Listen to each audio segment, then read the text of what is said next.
आखिरकार प्रधानमंत्री नरेंद्र मोदी का ऐतिहासिक सूट बिक गया। हम कुछ नहीं जानते, मोदी वोदी कुछ नहीं आना चाहिए भाई। कौन आना चाहिए? कांग्रेस। तो चलिए शुरू करते हैं। झूठे आरोप लगा के, फर्जी सम्मन भेज के ये मुझे बदनाम करना चाहते हैं, मेरी ईमानदारी पे चोट करना चाहते हैं। It's a new dawn. It's a new day. BJP की सारी एजेंसीज कई रेड मार चुकी हैं, कई लोगों को गिरफ्तार कर चुकी हैं, लेकिन अभी तक एक भी पैसे का हेरफेर कहीं नहीं मिला। मोदी अगर भ्रष्टाचार वाकई हुआ है तो इतने करोड़ों रुपए गए कहां? क्या सारा पैसा हवा में गायब हो गया?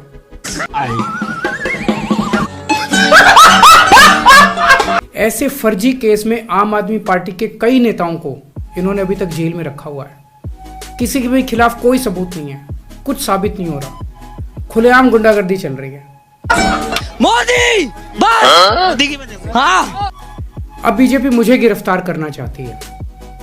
मेरी सबसे बड़ी संपत्ति, मेरी सबसे बड़ी ताकत मेरी ईमानदारी है।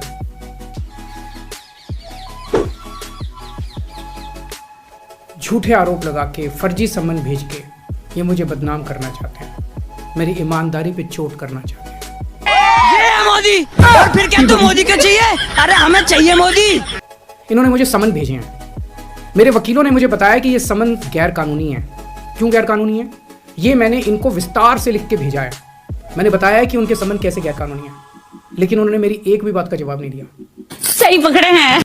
क्या मुझे एक गैर कानूनी समन का पालन करना चाहिए? अगर कानूनी रूप से सही समन आएगा तो मैं पूरा सहयोग करूंगा।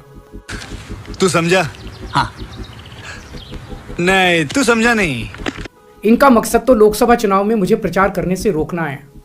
ठीक लोकसभा चुनाव के पहले इन्होंने मुझे समन भेजा है। क्यों? इस जांच को चलते 2 साल हो गए। अभी ठीक लोकसभा चुनाव के पहले मुझे क्यों बुलाया जा रहा है? पहले क्यों नहीं बुलाया?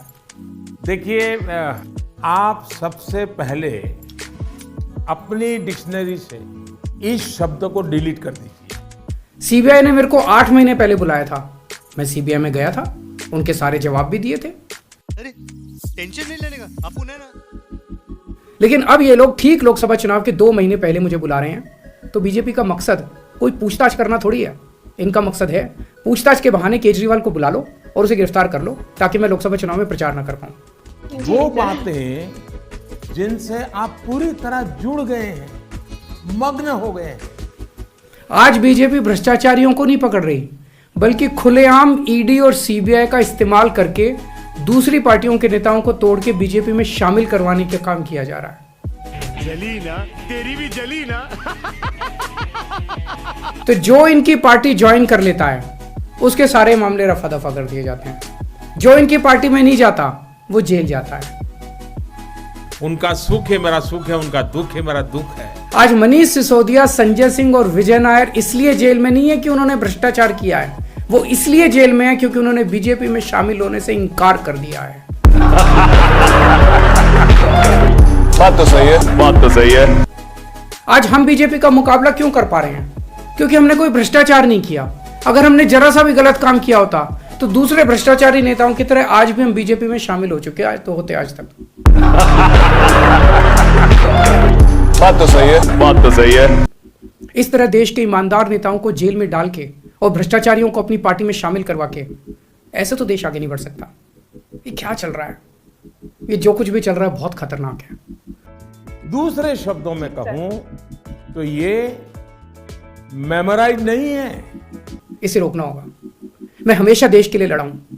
मेरा तन मन धन देश के लिए है। मेरी एक एक सांस देश के लिए है। मेरी खून की एक एक बूंद देश के लिए है। मेरे शरीर का एक एक कतरा देश के लिए समर्पित है। फकीरों की तरह रहते हैं आप, फकीर अपने आप को बताते हैं। और दूसरी तरफ आपका परिवार भी इतना बड़ा, 100-125 करोड़ का आपका परिवार है। हमें मिलके देश को बचाना है। मैं पूरी जी जान से इनके खिलाफ लड़ रहा हूं। आपका साथ चाहिए। ये दुनिया तो उसकी है जो लोगों के दिलों में रहता है। भारतीय लोकतंत्र का इतिहास अपने नेपोलियन को देख रहा है। आपको अपने लिए कुछ नहीं चाहिए, एक फकीरी है आपके स्वभाव में।